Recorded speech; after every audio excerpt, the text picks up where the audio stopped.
Buen día, hermanos. Buen día. No, pues ahora sí me quitaron todo el volumen porque luego suena muy fuerte.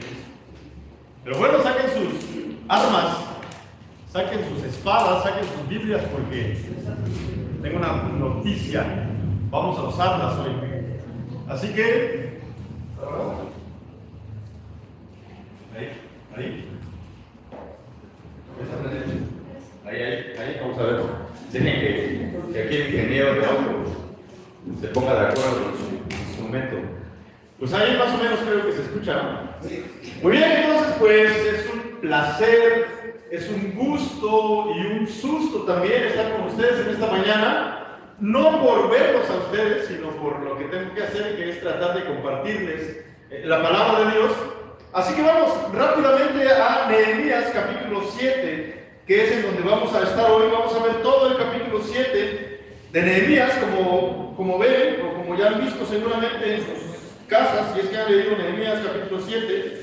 Son 73 versículos que tenemos que cubrir y solamente tenemos pocos minutos. Así que vamos todos volando a Nehemías capítulo 7 y pues ahí está la diapositiva, está el título de la predicación de esta mañana. Estamos transicionando a la segunda parte del libro de Nehemías. Ya vimos cómo Nehemías, con mucho trabajo, a pesar de toda la oposición que está sufriendo, junto con otros habitantes de Jerusalén, junto con otros habitantes de Judá, logran terminar la muralla de Jerusalén, que mucho trabajo les ha costado reconstruir, levantar prácticamente desde las cenizas, desde los escombros. Así que comenzamos en la segunda parte del libro. En el capítulo 7 en adelante vamos a ver que comienza la restauración, ya no de las murallas, porque las murallas ya están hechas, sino que comienza la restauración de la comunidad, del pueblo. Entonces eso es lo que vamos a estar viendo hoy y a partir de hoy hasta terminar casi el libro de Nehemías. Pero antes de seguir, vamos a orar, luego vamos a dar lectura al capítulo, vamos a leer todos los 73 versículos.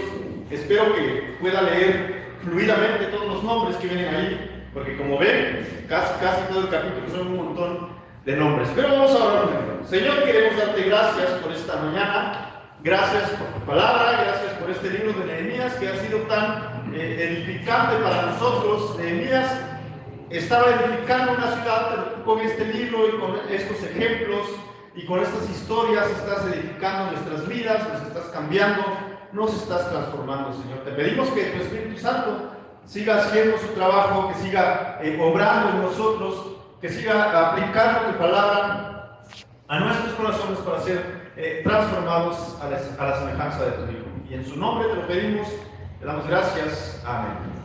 Muy bien, vamos entonces a Nehemías capítulo 7, versículo 1 al 73. Recuerden, estamos en el comienzo de la restauración de la comunidad. Dice así la palabra de Dios: cuando la muralla quedó reconstruida y yo había sentado las puertas y habían sido designados los porteros, los cantores y los levitas, puse al frente de Jerusalén a mi hermano Ananí y a Ananías, jefe de la fortaleza, porque este era hombre fiel y temeroso de Dios más que muchos.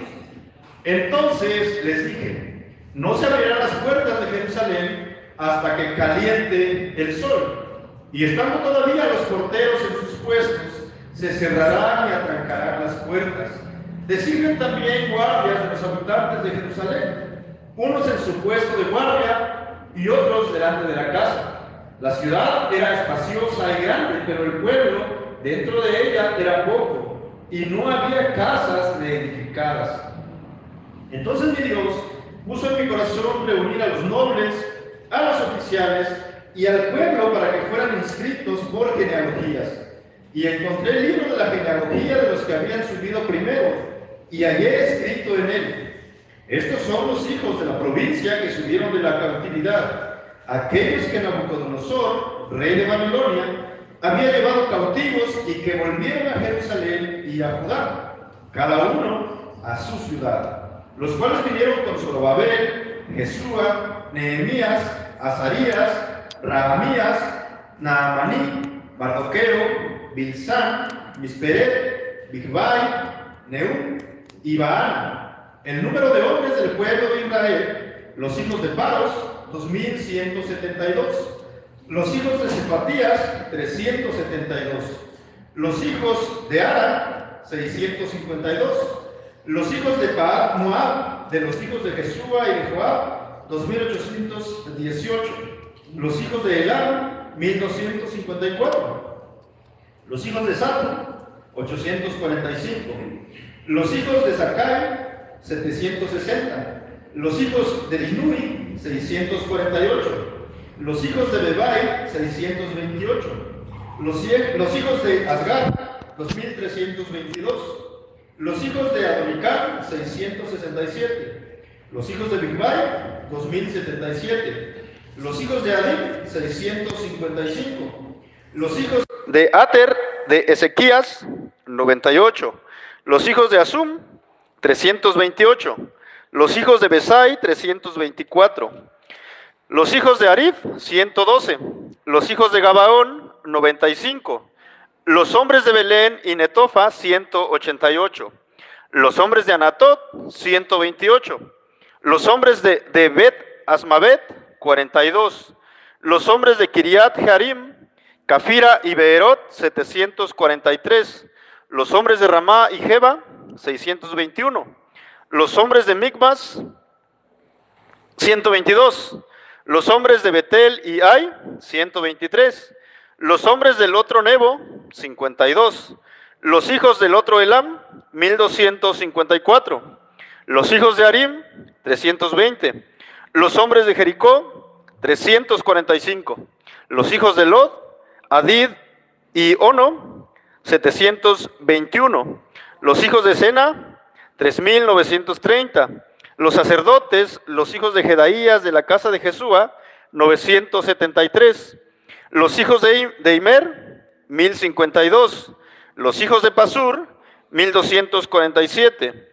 Los hijos de Arim, 1017. Los levitas, los hijos de Jesúa y de Cadmiel, de los hijos de Odavías, 74. Los cantores, los hijos de Asaf, 148. Los porteros, los hijos de Salum, los hijos de Ater, los hijos de Talmón, los hijos de Acub, los hijos de Atita, los hijos de Sobai, 138.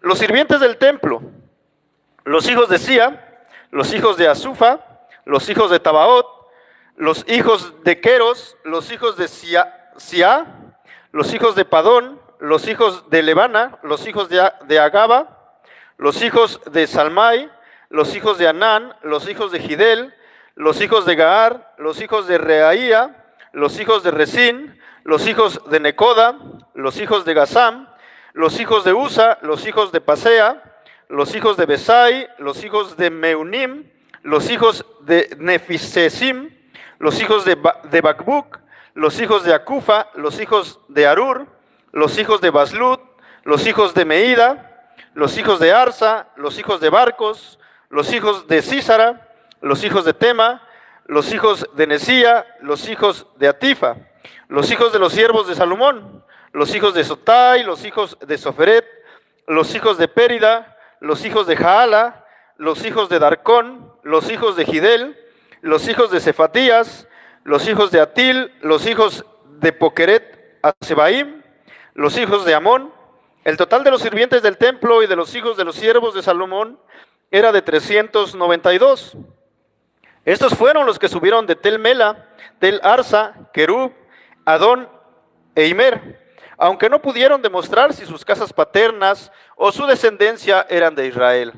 Los hijos de Laía, los hijos de Tobías, los hijos de Necoda, 642, de los sacerdotes, los hijos de Abaía, los hijos de Cos, los hijos de Barzilai, que había tomado por mujer a una de las hijas de Barzilai el Galaadita, con cuyo nombre fue llamado. Estos buscaron en su registro de genealogías, pero no se hallaron, y fueron considerados inmundos y excluidos del sacerdocio. Y el gobernador les dijo que no comieran de las cosas santísimas hasta que un sacerdote se levantara con Urim y Tumim. Toda la asamblea reunida era de 42.360, sin contar sus siervos y siervas, que eran 7.337. Y tenían 245 cantores y cantoras. Sus caballos eran 736. Sus mulos 245. Sus camellos 435. Sus asnos 6.720. Algunos de los jefes de casas paternas contribuyeron para la obra. El gobernador dio para el tesoro 1,000 dracmas, u 8.5 kilos de oro, 50 tazones y 530 túnicas sacerdotales.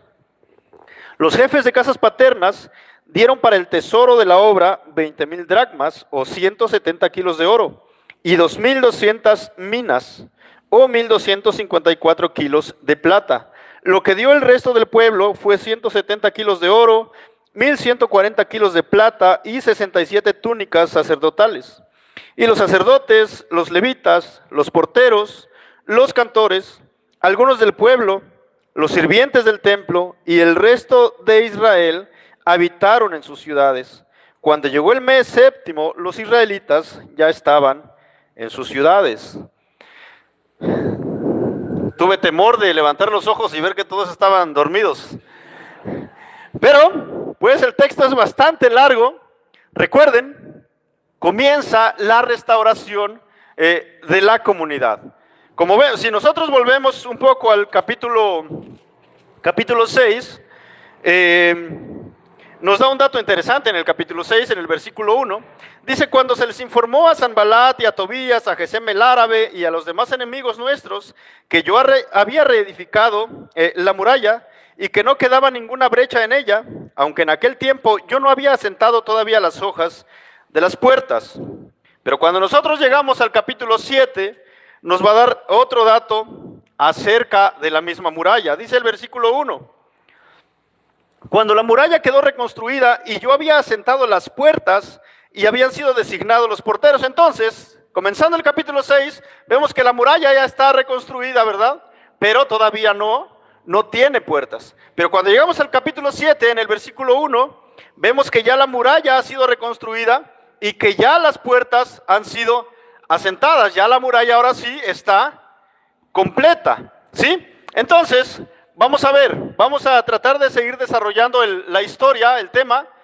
Pueden ver en sus Biblias, y lo mismo que voy a mencionar, lo pueden leer ahí fácilmente, no se van a perder. Y vamos a dar un clic, y vamos a recordar un poco el propósito del libro. Ya vamos en el capítulo 7 y quizás el propósito por el cual se escribió el libro ya se nos ha olvidado, ya quedó volando por ahí atrás. El propósito del libro es alentar a los judíos que habían regresado del exilio y seguían restableciendo su comunidad. Entonces, para cuando Nehemías o el libro de Nehemías se escribe, ¿para qué es? Para recordarles toda la historia que tenían o que venían arrastrando detrás de ellos, todas las batallas que tuvieron que pasar, todos los esfuerzos que tuvieron que hacer, y cómo Nehemías había liderado el pueblo hasta llegar al punto en el que ahora se encontraban. Entonces, por eso se escribe esta historia de Nehemías, por eso tenemos este relato, para animar a los actuales pobladores de la ciudad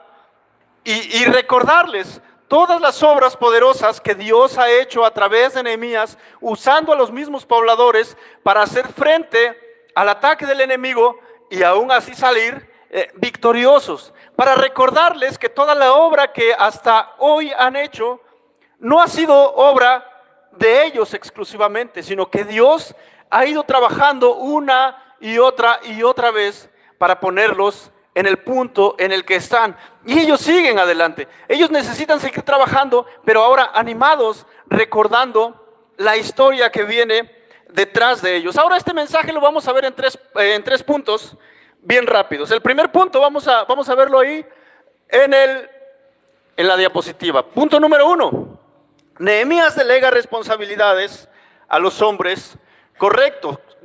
¿Cómo es que Nehemías va a lograr restablecer o restaurar la comunidad? En primer lugar, va a delegar responsabilidades a los hombres correctos. Y eso lo vemos en el versículo 1 y versículo 2 del capítulo 7. Dice así: cuando la muralla quedó reconstruida y yo había asentado las puertas y habían sido designados los porteros, los cantores y los levitas, puse al frente de Jerusalén a mi hermano Ananí y a Ananías, jefe de la fortaleza, porque este era hombre fiel y temeroso de Dios más que muchos. Entonces, ¿cuáles son estos hombres a los cuales Nehemías les delega una responsabilidad? En primer lugar están los porteros, los cantores y los levitas, a los cuales encontramos en el versículo 1. Y a otros dos hombres también que se mencionan allí, que son Ananí y Ananías, que se mencionan en el versículo 2. ¿Sí está así en sus Biblias? ¿Sí? Bueno, no vaya a ser que yo leí otra Biblia. Bueno, entonces, vamos a ver primero quiénes eran los porteros, los cantores y los levitas. Eran personas que se dedicaban, habían sido dedicadas al servicio del templo exclusivamente. Entonces, ¿qué es lo que hacían los porteros? ¿Alguien sabe? Tratar de que no le metan goles, dicen. No, esos no eran otro tipo de porteros. Ellos estaban encargados de vigilar las puertas del templo en primer lugar. Eran personas que estaban allí paradas, vigilando, cuidando, ¿qué cosas? ¿Quiénes tenían acceso al templo? ¿Quiénes podían pasar? ¿Quiénes podían acceder al templo? Y bueno, también después vamos a ver cómo había porteros también para las murallas. Pero en primer lugar, había porteros que eran los encargados de vigilar las puertas del templo para cuidar quienes ingresaban. Y si podemos nosotros ver en el segundo libro de Crónicas, vamos ahí, vayan al segundo libro de Crónicas, en el capítulo 23 y en el versículo 19, nos da un poco de luz acerca de los oficios o del oficio que tenían los porteros, que no era parar penaltis, ni tiros libres, ni nada de eso. Era bastante importante su trabajo. Vean el segundo libro de Crónicas, capítulo 23 y versículo 19. Dice allí: colocó porteros junto a las puertas de la casa del Señor. La casa del Señor también era una manera de llamar al templo, ¿verdad? Dice: de modo que no entrara ninguno que por alguna causa estuviera inmundo. Entonces, el trabajo de los porteros era importante. Ningún hombre, ninguna mujer que estuviera inmundo o inmunda podía acceder. Ese era el trabajo de los porteros. Si alguno de los hombres que habitaban la ciudad tenía lepra, ¿qué es lo que hacían los porteros? No puedes. Incluso los hombres con lepra y con alguna enfermedad ni siquiera podían habitar la ciudad. Dice que eran sacados de la ciudad, ¿verdad? Si una mujer había tenido su periodo menstrual, ¿qué es lo que hacía? Bueno, generalmente las mujeres no entraban al templo en sí. Había un patio que era llamado el patio de las mujeres, a donde las mujeres podían acceder. Pero, ¿qué hacían los porteros? No puedes, estás inmunda, estás impura, no puedes estar de alguna manera en el templo. Entonces era el trabajo de los porteros, era un trabajo bastante importante. Luego, ¿qué más designó Nehemías? Dice que designó cantores. ¿Qué creen ustedes que hacían los cantores? Si el pastor Eduardo y Joshua fueran cantores, ¿qué harían? Pues cantar, ¿verdad? Eran encargados de la música, eran encargados de la alabanza en el templo. El libro de los Salmos habla mucho acerca de alabanza, acerca de música, acerca de instrumentos que se usaban para la adoración, para la alabanza al Señor. Entonces los cantores eran hombres que se dedicaban a dirigir al pueblo en la alabanza. Y luego nos habla acerca de los levitas. ¿Qué es lo que hacían los levitas? Esos hombres habían sido designados para ayudar a los sacerdotes en todo lo que tenía que ver con los sacrificios y los rituales que los sacerdotes tenían que hacer en favor del pueblo. Entonces Nehemías, ¿qué es lo que hace primero? Delega responsabilidades. Nehemías no quería abarcar el trabajo él solo, ¿verdad? Nehemías no podía ser portero, no podía ser cantor y no podía ser levita y a la vez ser gobernador del pueblo, ¿verdad que no se puede? No se puede. Entonces, ¿qué es lo que hace Nehemías? Delegar responsabilidades a los hombres correctos. Bueno, después vamos a ver que Nehemías va a encontrar un problema en estos hombres, pero a los segundos a los cuales les delega responsabilidades es a Ananí en primer lugar. ¿Alguien recuerda a Ananí? ¿Alguien recuerda qué hizo? ¿No? Ya se olvidaron tan rápido. Bueno, Ananí es el hombre que lleva el mensaje a Nehemías. Nehemías está delante del rey, en Susa me parece, y cuando llega Ananí, dice uno de mis hermanos, dice Nehemías le pregunta, ¿cómo está la ciudad? ¿Cómo están los habitantes de Jerusalén? ¿Y cuál es la respuesta de Ananí? Están mal, están viviendo en oprobio, están viviendo avergonzados a causa de los enemigos que hay alrededor. Además, Nehemías, tienes que saber que no hay murallas en la ciudad. Estamos expuestos ante cualquier ataque del enemigo. Si yo fuera Ananí, ¿sabes qué hubiera dicho? Bueno, pues los habitantes están pasando momentos difíciles, pero gracias a Dios yo ya llegué a Susa, Nehemías. Pues ahí ellos que se queden, pero yo ya la hice. Yo ya estoy aquí, así que, problema para mí, resuelto. Pero la actitud de Ananí no era esa, estaba preocupado por sus compatriotas que habían quedado en Jerusalén. Y le da la noticia a Nehemías, y en ese momento Nehemías, ya sabemos la historia, se entristece y se desencadena toda la historia que hasta hoy hemos visto. Entonces Ananí era un hombre que estaba preocupado por el bienestar de su pueblo. Y si lo aplicamos a nosotros, necesitamos preguntarnos, ¿nosotros nos sentimos preocupados por el bienestar de nuestros hermanos? ¿O decimos, no, pues yo ando bien, pues los demás, pues que se las arreglen ellos solos, ¿verdad? A ver cómo le hacen, mientras yo esté bien, todo está bien. Pero vean lo que hace Pablo en Filipenses. Vamos a Filipenses, vamos a ver algunos versículos. En Filipenses capítulo 2, versículo 19 y versículo 21.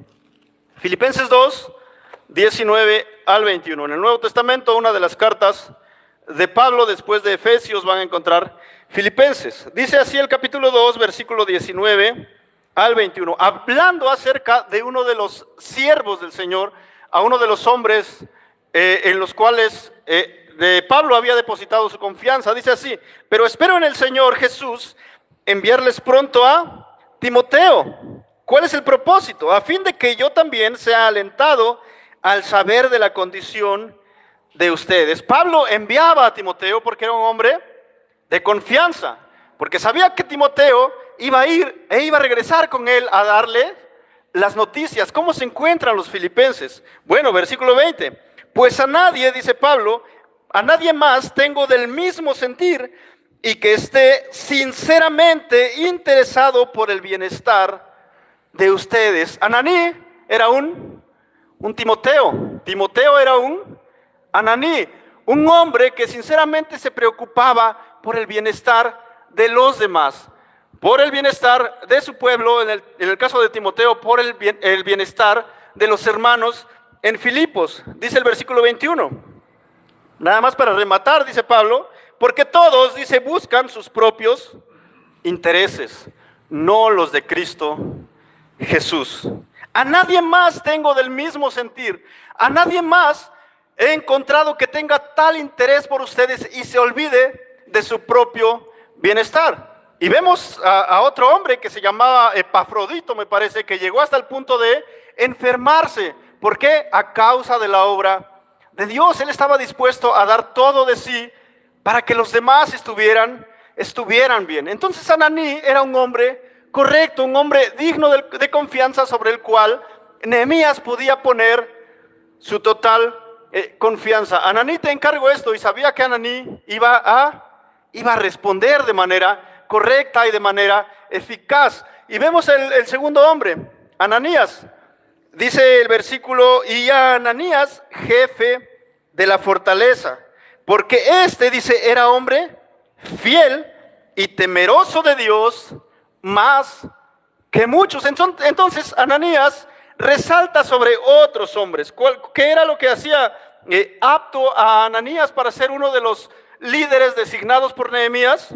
Dice que era un hombre temeroso de Dios. Y si nosotros vemos a lo largo de la historia, por lo menos vamos a ver un versículo, cuando Dios manda a uno de sus siervos a elegir o a poner responsabilidades sobre otros hombres, da algunas pautas, algunos requisitos que el líder debe observar para delegar responsabilidades a ese hombre. Si nosotros vamos a Éxodo, vamos a ver lo que dice Éxodo capítulo 18 y versículo 21.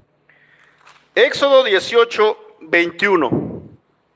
Aquí habla acerca del nombramiento de jueces, donde Moisés está cargado de trabajo y, bueno, nombra jueces. ¿Qué es lo que Moisés debe buscar en los jueces que le van a ayudar a juzgar al pueblo?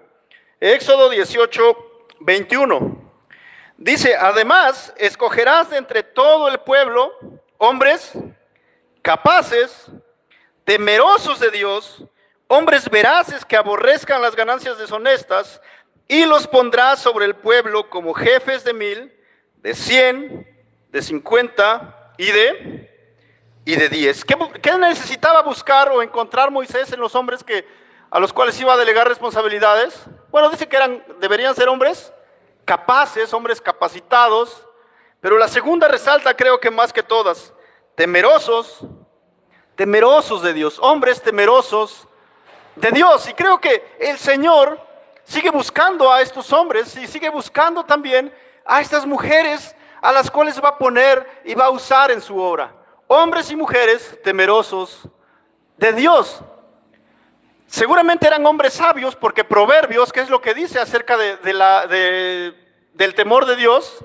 Dice, el principio de la sabiduría es que el temor al Señor. Eran hombres sabios, ¿por qué? Porque temían al Señor. Era un temor no de miedo, sino de reverencia, de respeto, de obediencia. Y Ananí era uno de ellos, un hombre temeroso de Dios. Y el Señor, el día de hoy, sigue buscando hombres, mujeres temerosos de Dios. ¿Para qué? Para usarlos en su servicio. No solamente, no busca hombres que estén llenos de conocimiento. No busca hombres que se han dedicado toda su vida al estudio, aunque sí es útil, pero lo primero que el Señor busca son hombres que le teman. Hombres que le teman, y a partir de ese temor, este hombre va a dar frutos, va a dar resultados. Ananí seguramente conocía al Señor profundamente, y ese conocimiento, ¿en qué resultaba? En reverencia a Dios. ¿Y esa reverencia en qué resultaba? En un buen servicio, en un servicio correcto, en un servicio eficaz. ¿Queremos ser usados por Dios? Necesitamos comenzar con lo importante. Necesitamos ser temerosos de Dios. Bueno, rápido, vamos al segundo punto. Ahí está. Nehemías dice seguridad ante todo. Recuerden, la muralla ya estaba construida, las puertas ya estaban puestas, eso les daba cierta seguridad, pero Nehemías no baja la guardia. Nehemías no se duerme, Nehemías sigue alerta. Dice el versículo 3 y versículo 4 de Nehemías 7. Entonces les dije, no se abrirán las puertas de Jerusalén hasta que caliente el sol, y estando todavía los porteros en sus puestos, se cerrarán y atrancarán las puertas.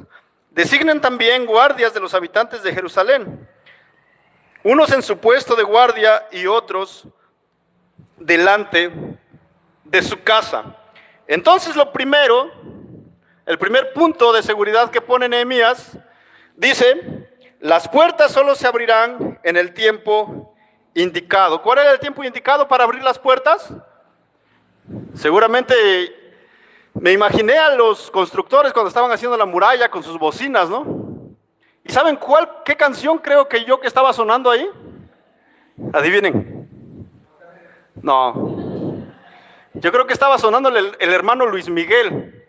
¿Saben cuál es una de las canciones más famosas de Luis Miguel? ¿No? ¿Qué dice? Cuando calienta el sol, acá en la playa, ¿no? Entonces, ¿cuándo era el momento propicio para abrir las puertas? Cuando caliente el sol. No era normal que las puertas de las ciudades se abrieran cuando calentara el sol. El momento propicio y el momento normal en donde las puertas abrían era muy temprano. ¿Por qué? Porque las puertas de la ciudad eran puntos muy importantes. Eran puntos donde la gente venía y hacían negocios. Era un lugar muy estratégico. Vamos a recordar solamente en el libro de Ruth, no vamos a ir, pero cuando Booz quería redimir las tierras de, ¿cómo se llamaba el familiar que murió? Elimelec, creo. Las tierras de Elimelec, y no solamente las tierras, sino también a Ruth, ¿verdad? ¿En dónde estaba? Dice que estaba en las puertas de la ciudad, esperando a que el pariente más cercano pasara. Y cuando el pariente más cercano pasó, ¿qué dijo? Hey tú, hay un asunto que quiero tratar contigo. Y es interesante porque no recuerdo muy bien la historia, pero cuando llegan a un acuerdo, bueno, Booz le dice, ¿quieres redimir? Hay tierras, pero también hay una mujer. Y el cuate quizás quería aventarse la situación con las tierras, pero cuando hay una mujer dijo, no, mejor redime tú. ¿Dónde estaban? Estaban en la puerta de la ciudad, era el lugar estratégico. Y cuando llegan a un acuerdo, alguno de los dos se saca el zapato y dice que le extiende el zapato. Si no se saben esa historia, vayan a Ruth en sus casas y lean. Son 4 capítulos nada más, bien interesantes y con costumbres bastante particulares.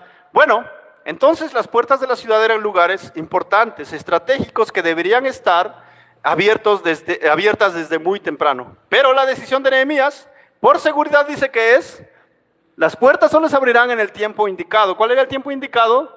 Cuando caliente el sol. Ahora, ¿cuál es la explicación? ¿Por qué cuando caliente el sol? Busqué por muchos lugares y nadie me dio una explicación, solamente sugerencias. Quizás por esto. Y algunas de las más lógicas que encontré es que si abrían las puertas, mientras el sol, cuando hacía frío, pues, la gente quizás, los guardias que estaban encargados de vigilar las puertas, quizás estuvieran un poco dormidos, con frío quizás, y el ataque podría venir y les costaría más trabajo defenderse. No hay otra explicación que yo pueda encontrar. Pero Nehemías está preparado. Entonces dijo, cuando ya no tengan sueño, cuando estén listos, cuando ya hayan salido a darse sus 4 o 5 vueltas alrededor de la ciudad, cuando estén listos para repeler cualquier ataque, entonces abran las puertas. Luego, ¿qué más dice? Dice que las puertas se cerrarán, y no solamente que van a cerrar las puertas, sino que van a ser aseguradas mientras la guardia permanece. Los guardias tenían que estar allí listos, iban a cerrar las puertas, y no solamente cerrar las puertas, sino ponerles trancas. Y los guardias no podían irse, tenían que seguir vigilando. Luego, dice el versículo, en la segunda parte del versículo 3, designen también guardias de los habitantes de Jerusalén, unos en su puesto de guardia y otros delante de su casa, una guardia permanente, no solamente a las puertas, sino también en las puertas de las casas. Tenían que estar preparados. ¿Y cómo podemos aplicar esta situación a nuestras vidas? Generalmente nosotros llega un punto de nuestra vida cristiana, espiritual, o un momento donde nos sentimos seguros, ¿verdad? No, pues estoy estudiando la Biblia, estoy leyendo todos los días, estoy orando, pero de repente, ¿qué decidimos hacer? Vamos a bajar la guardia. Todo va bien en mi vida, el ataque del enemigo no puede venir en este momento. Pero Nehemías, ¿qué es lo que hace? No baja la guardia. Ellos de alguna manera estaban en un punto de éxito. Habían logrado culminar la obra, ¿verdad? El ataque del enemigo estaba constante y constante y todavía seguía. ¿Por qué? Porque Tobías, si ustedes leen el capítulo, la última parte del capítulo 6, tenía ciertos infiltrados entre los constructores del muro, ¿verdad?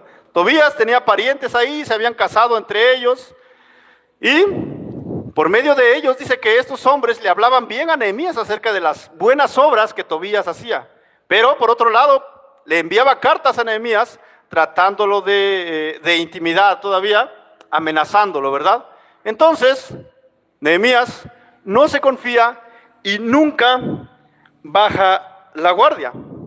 Hay guardias, hay puerta, hay muralla, hay trancas, muchos puntos de seguridad.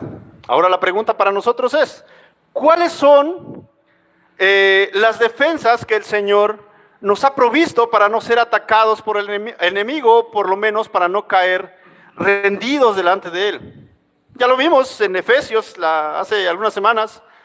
Por tanto, pónganse toda la armadura de Dios, orando en todo tiempo. Estén despiertos, estén alertas, porque el enemigo anda como león rugiente buscando a quien devorar. El ataque viene, es constante. Por lo tanto, dice Nehemías, no bajes los brazos, no bajes el escudo, no guardes la espada. Debes estar alerta en todo tiempo. Y por último, el último punto, número 3. Vamos ahí. Muy bien. Guardar la pureza del pueblo es vital, es demasiado importante. No podemos jugar con esto. Guardar la pureza del pueblo es vital, es de suma importancia. Veamos en lo que dice el versículo 4. Bueno, esto va desde el versículo 4 hasta el versículo 73. No lo vamos a leer todo porque son un montón de nombres y números. Pero vamos a leer algunos puntos claves. Primero, en el versículo 4 vemos que los pobladores no están dispuestos a habitar la ciudad. Vean lo que dice el versículo 4 de Nehemías 7. La ciudad, dice, era espaciosa y grande, pero había un problema.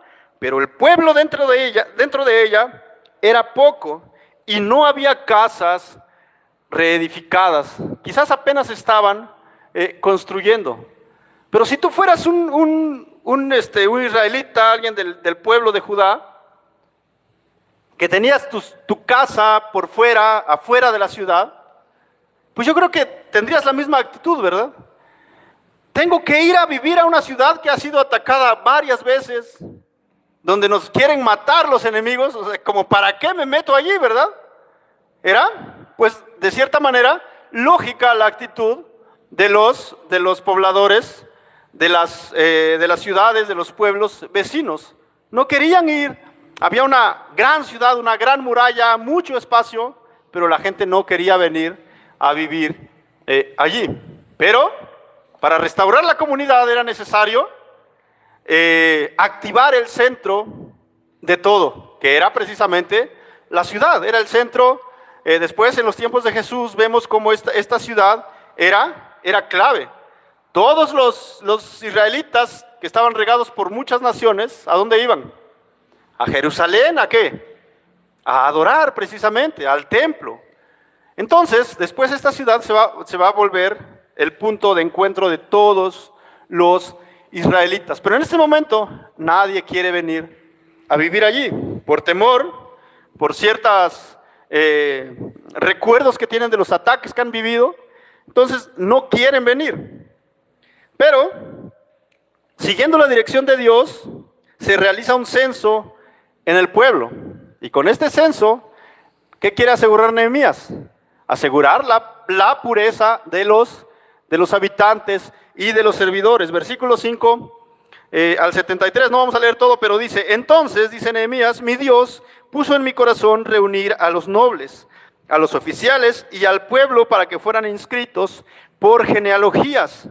Y encontré el libro de la genealogía de los que habían subido primero y hallé escrito en él Estos son los hijos de la provincia que subieron de la cautividad, aquellos que Nabucodonosor, rey de Babilonia, había llevado cautivos y que volvieron a Jerusalén y a Judá, cada uno a su ciudad. Entonces Nehemías, tratando de hacer un censo y de hacer otro nuevo libro de genealogías, encuentra las genealogías o el censo que se había levantado en Esdras, más o menos capítulo 2, que prácticamente son los mismos nombres que se mencionan ahí. Si ustedes quieren ir a Esdras 2, vayan a su casa tranquilos y vuelven a leer la lista interminable de nombres, pero por allí van a encontrar prácticamente la misma lista. Entonces, dentro de este censo y dentro de estas genealogías, Nehemías va a encontrar algunas anomalías, algo que no debería estar allí, hombres que no deberían estar sirviendo. Vean lo que dice el versículo 61 al 64.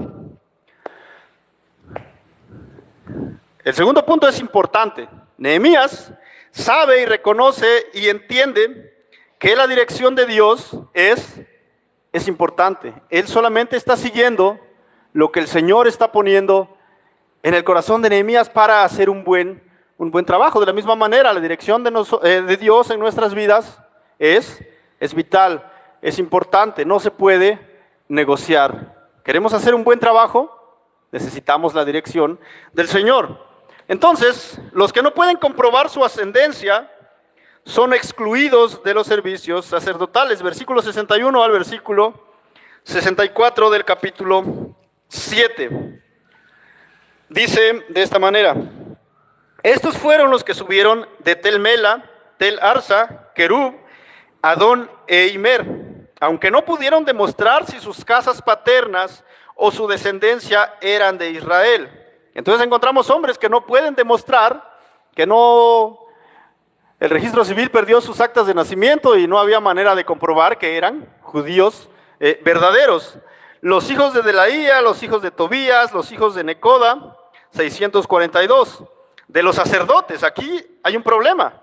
¿Por qué? Sacerdotes necesitan descender de una tribu específica. ¿Alguien recuerda cuál es? ¿De qué? De la tribu de Leví, ¿verdad? Bueno, entonces no puede demostrar. Hay unos sacerdotes, que son los hijos de Abaía, los hijos de Cos, los hijos de Barzilai, que había tomado por mujer a una de las hijas de Barzilai, el Galaadita, con cuyo nombre fue llamado. Estos buscaron en su registro de genealogías, pero no se hallaron y fueron considerados inmundos y excluidos del sacerdocio. Cuando no pudieron demostrar cuál era su linaje, ¿qué es lo que hizo Nehemías? Aparte, no pueden servir al Señor de esta manera. Son considerados inmundos y excluidos del ministerio que tenían en el templo. Luego dice: y el gobernador les dijo que no comieran de las cosas santísimas hasta que un sacerdote se levantara con Urim y Tumim. Bueno, ¿qué es lo que pasa? No eres judío, no puedes comprobarlo, no puedes comprobar tus raíces, no puedes servir. Y es de la misma manera como el Señor cuida a su iglesia. Quizás podemos de alguna manera aplicarlo a nosotros cuando nosotros hablamos acerca de un pacto de membresía y de poder tener miembros en la iglesia. ¿Por qué? ¿Por qué te hacen una entrevista y te dan unas clases acerca de la membresía? ¿Saben por qué es?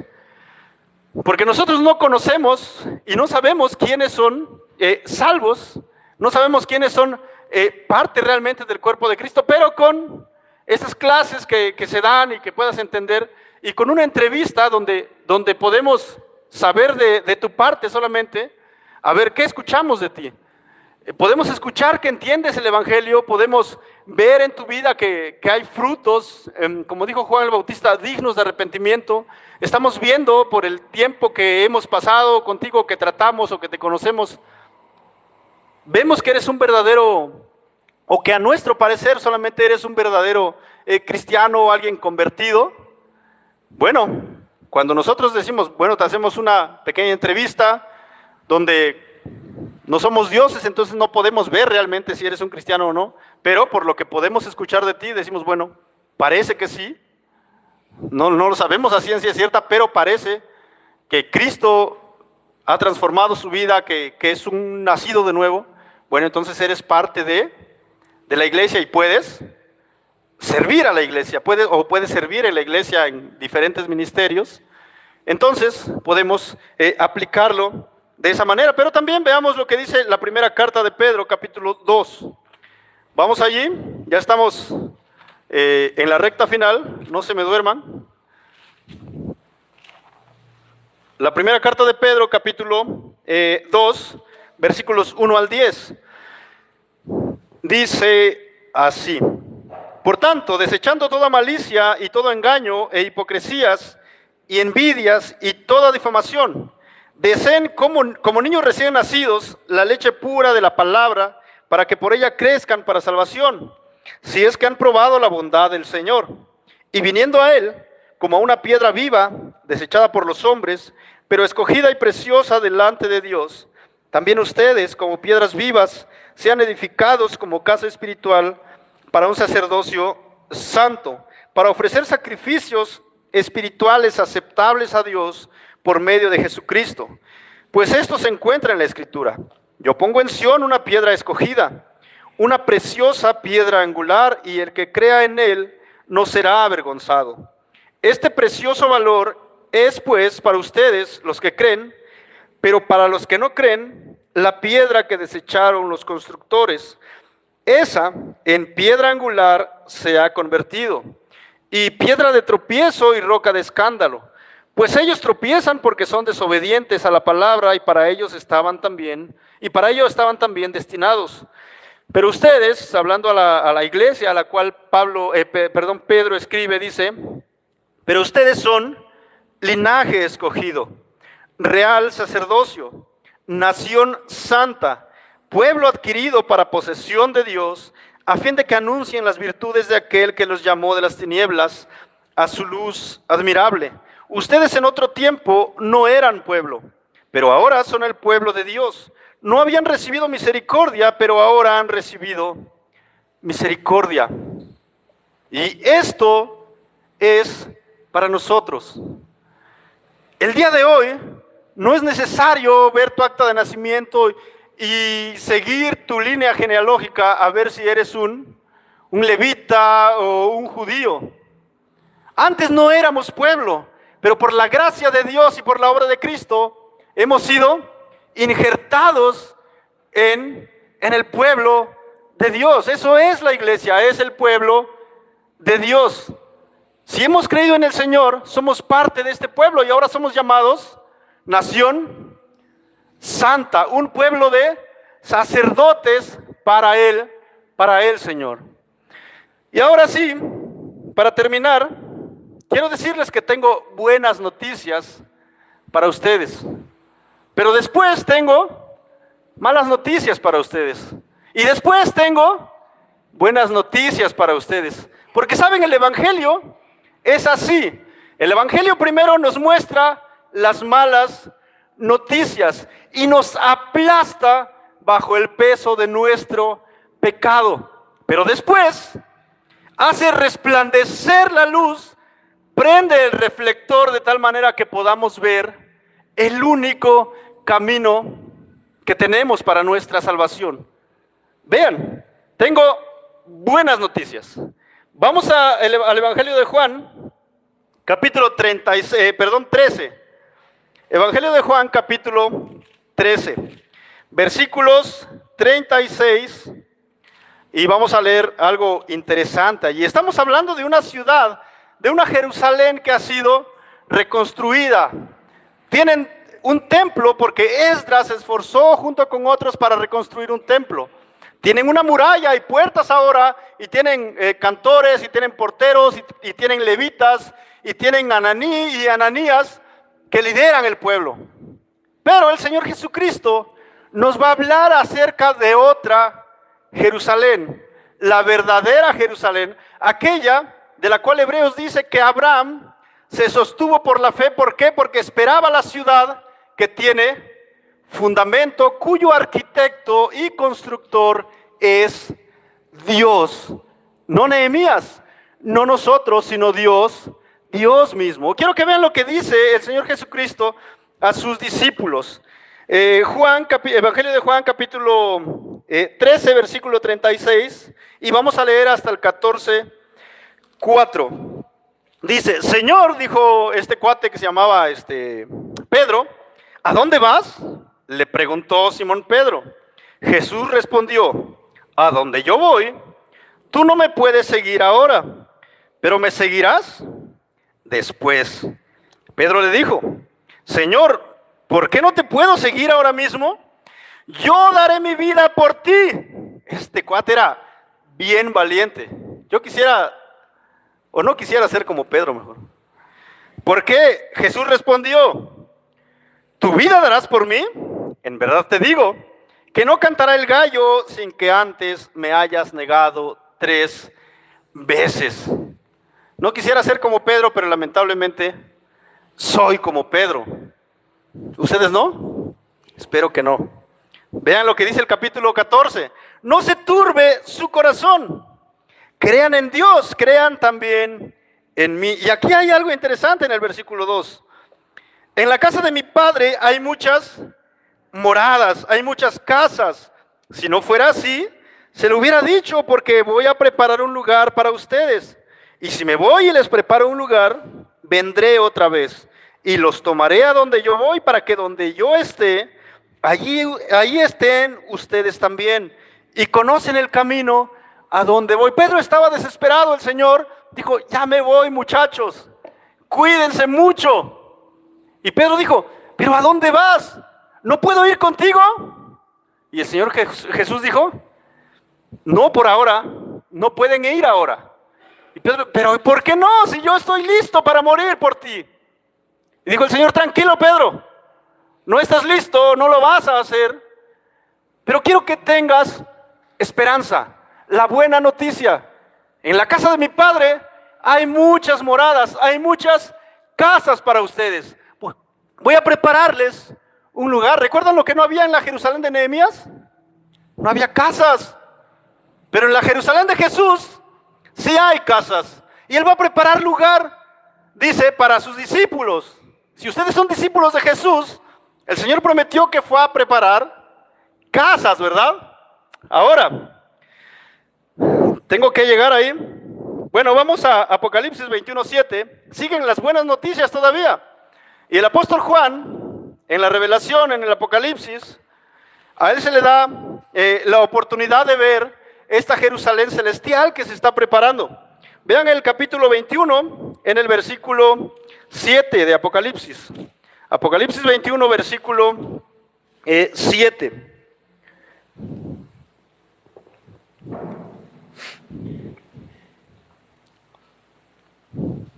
Bueno, vamos a ir desde el versículo 1. Dice así, el apóstol Juan está escribiendo: entonces vi un cielo nuevo y una tierra nueva, porque el primer cielo y la primera tierra pasaron, y el mar ya no existe. Y vi la santa ciudad, la nueva Jerusalén, que descendía del cielo de Dios, preparada como una novia ataviada para su esposo. ¿Cómo está Jerusalén? Hermosa. ¿Alguien recuerda el día de su boda? Creo que todos, ¿verdad? La mayoría. Si eres hombre, ¿cuál fue la sensación que tuviste cuando viste a tu esposa vestida de blanco, reluciente? Emoción, alegría, querías saltar por todo lado. Era hermosa y seguramente sigue siendo hermosa. Y Jerusalén es comparada a una novia que está preparada para recibir a su esposo. Y vean lo que dice más adelante. Descendía del cielo de Dios, preparada como una novia ataviada para su esposo. Entonces oí una gran voz que decía desde el trono: el tabernáculo de Dios está entre los hombres, y Él habitará entre ellos, y ellos serán su pueblo. Y Dios mismo estará entre ellos.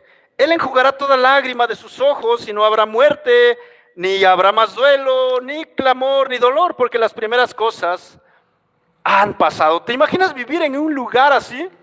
No hay muerte, no hay llanto, no hay clamor, no hay dolor, porque las primeras cosas pasaron.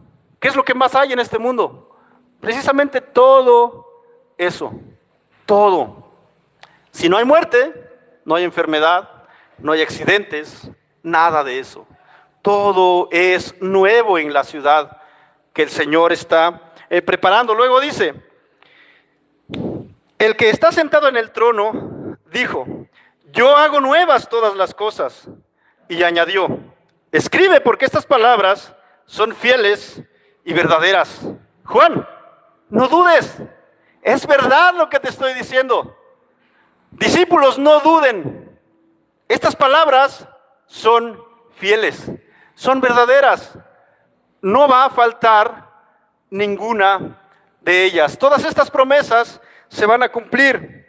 También me dijo, hecho está, yo soy el alfa y la omega, el principio y el fin. Al que tiene sed, yo le daré gratuitamente de la fuente del agua de la vida. El vencedor heredará estas cosas, y yo seré su Dios, y él será mi hijo. Vamos ahora a saltar un poquito, vamos al versículo 9 en adelante. Recuerden, estamos en las buenas noticias todavía.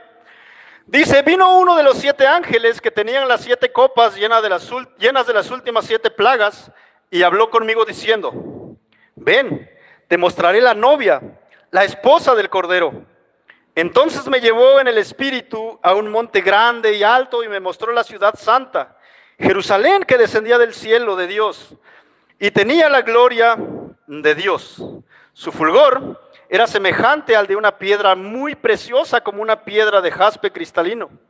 Tenía un muro grande y alto con 12 puertas, y en las puertas 12 ángeles, y en las puertas estaban escritos los nombres de las 12 tribus de los hijos de Israel.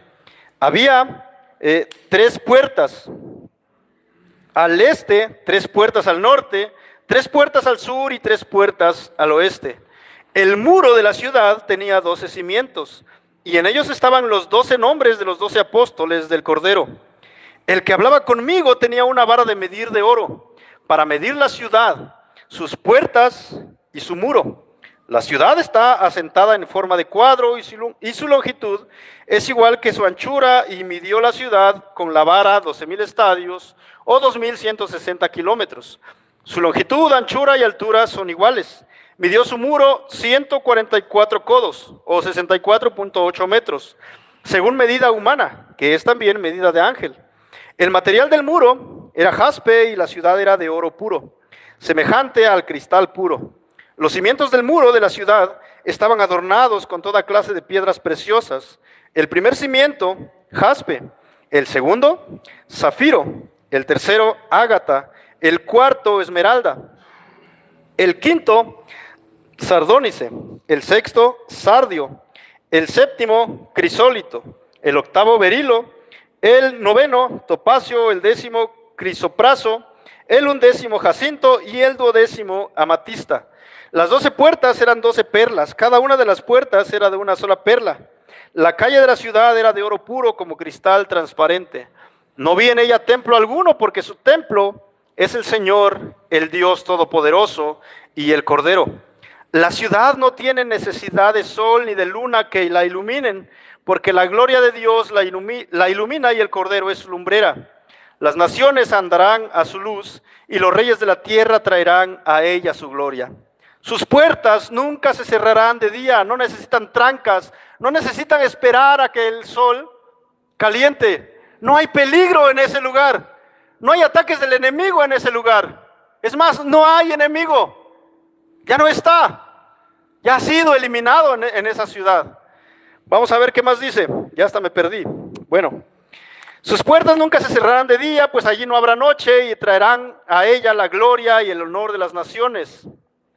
Hasta ahí las buenas noticias. Hay una ciudad que nos espera. Hay una ciudad que está siendo preparada, hermosa como una novia vestida para su esposo, para su prometido. Nos habla de puertas, nos habla de un muro, Nos habla de sus calles que son de oro, pero hay también malas noticias. Vean lo que dice ahí mismo en Apocalipsis 21, versículo 8, acerca de aquellos que van a tener acceso a esta ciudad. Dice, pero los cobardes, alguien dijo por ahí en una canción, identifíquense, pero los cobardes, incrédulos, abominables, asesinos, inmorales, hechiceros, idólatras y todos los mentirosos tendrán su herencia en el lago que arde con fuego y azufre, que es la muerte segunda. Siguen las malas noticias en el versículo 27, hablando acerca del acceso a Jerusalén, dice, jamás entrará en ella nada inmundo, ni el que practica abominación y mentira, sino solo aquellos cuyos nombres están escritos en el libro de la vida del Cordero. Hay una ciudad, pero no todos tienen acceso a ella. Y nos da una lista de pecados. ¿Algunos se identifican con alguno por lo menos?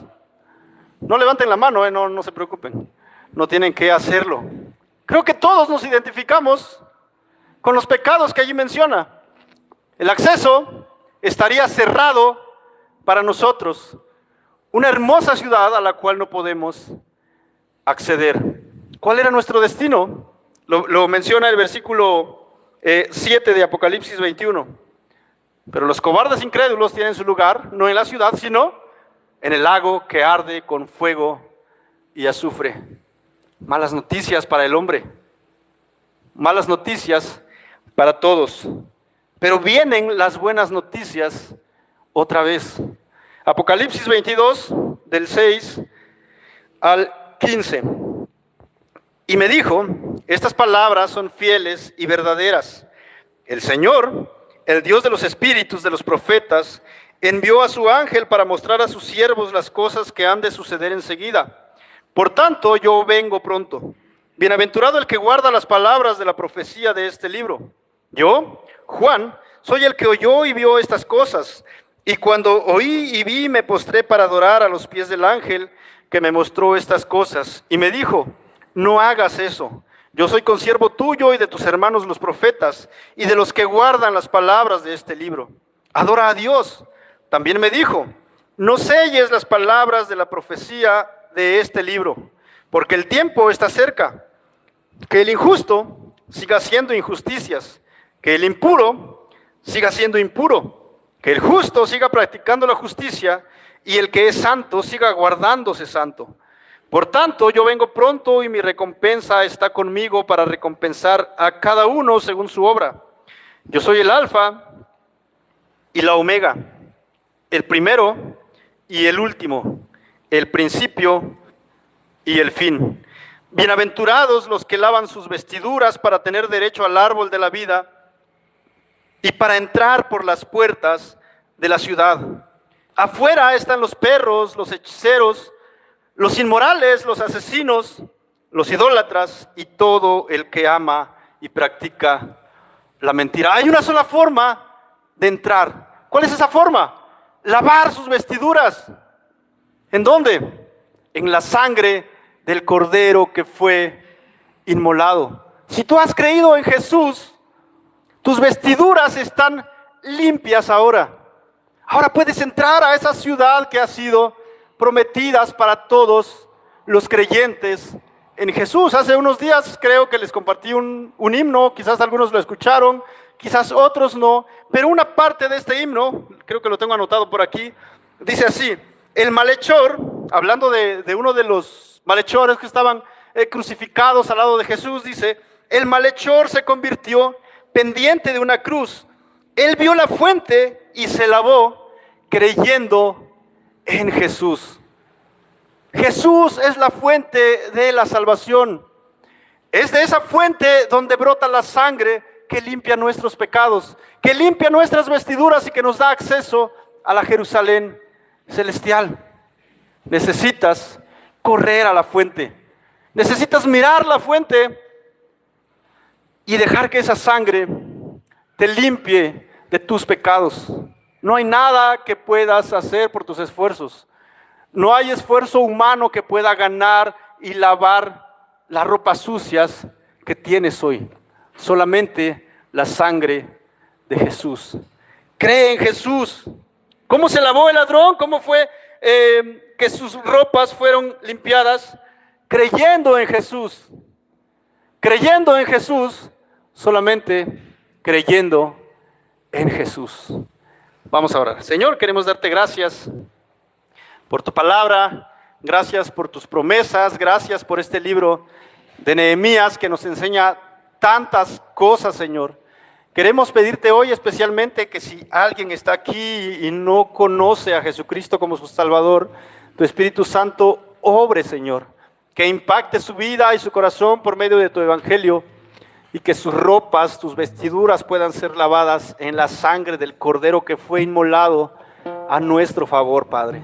Queremos pedirte por la iglesia también, que podamos ser transformados, que podamos imitar los ejemplos que tú nos has dejado en tu palabra y que podamos ser siervos tuyos, que cuando lleguemos a tu presencia, tú nos mires y nos digas, bien hecho, buen siervo, siervo fiel, Señor. Queremos entrar a tu ciudad lavados por la sangre del Cordero, que es la única manera de poder tener acceso, Padre. Te damos gracias, te damos gloria, te damos honra, Señor. En el nombre de Cristo Jesús, nuestro Salvador. Amén.